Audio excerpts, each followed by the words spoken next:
Hello, good morning and good evening everyone. I'm going to cook stir fry bitter melon, and our language is Ampalaya, with eggs and also spring paste and some of ingredients. Oh my.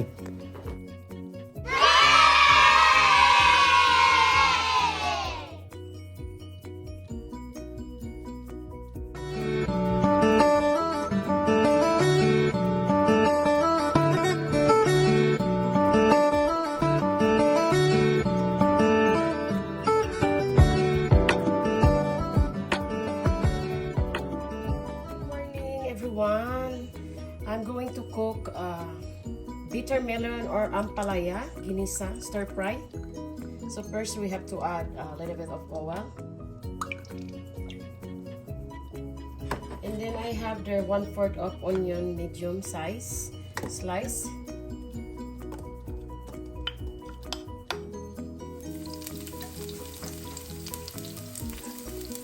So the onion is cooked, and then we have to add the garlic, 3 cloves of sliced garlic,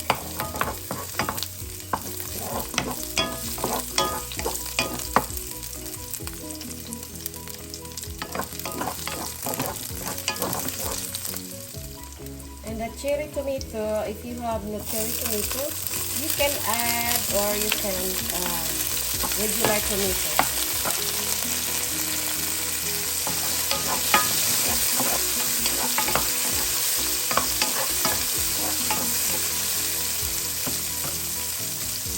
And also this shrimp paste.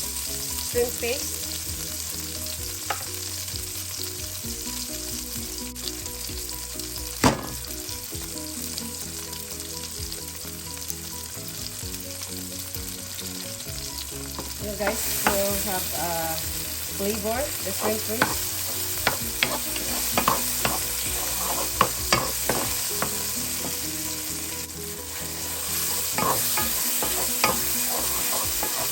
So the shrimp paste, and then also the bitter melon. You have to add the bitter melon. So I wash that really good with water.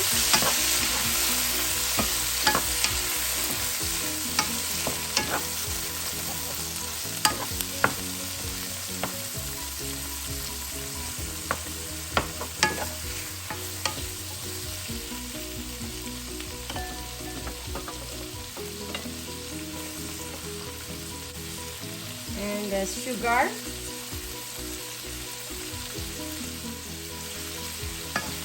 1 tablespoon of sugar. Of course, the beef stock, 1 tablespoon.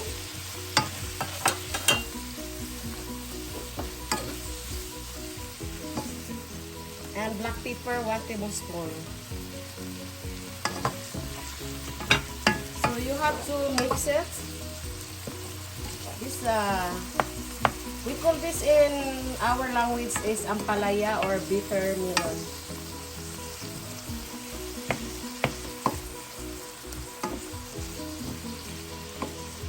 So we have to simmer it. So we have to simmer it, guys, until the bitter melon is cooked. So come back to check our food. As you can see, guys, the tomato is already cooked.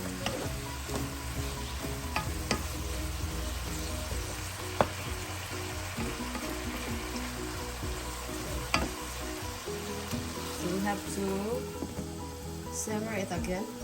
So while we simmer, we have to crack the eggs. Scramble the egg, 3 pieces.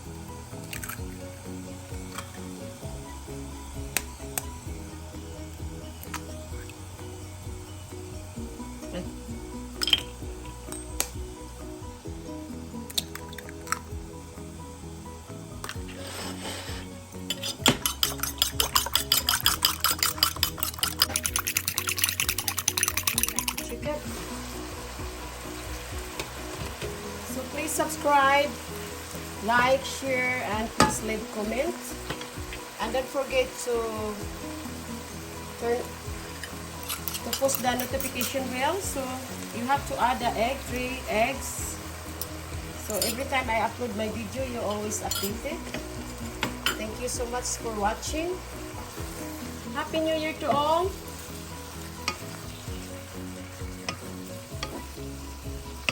So we leave it and simmer it again, guys. Very simple and easy and healthy recipe. So normally we always cook this in Philippines, in our village. We eat it with rice. We come back and check again our. So as you can see, guys, the food is almost ready to serve. So I don't put soy sauce. You can add soy sauce, but making sure it's not salty because I already put the shrimp paste and also for beef cubes or beef powder, you know. So now we have to try it. Making sure that this is okay.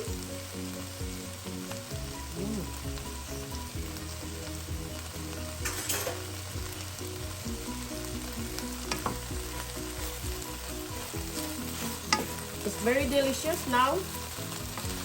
It's ready to serve and I need to turn off the oven.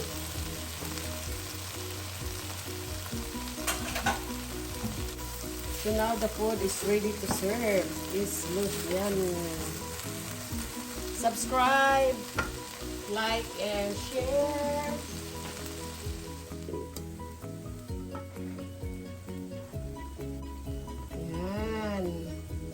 We eat this normally, we eat it with rice, breakfast, lunch, and dinner.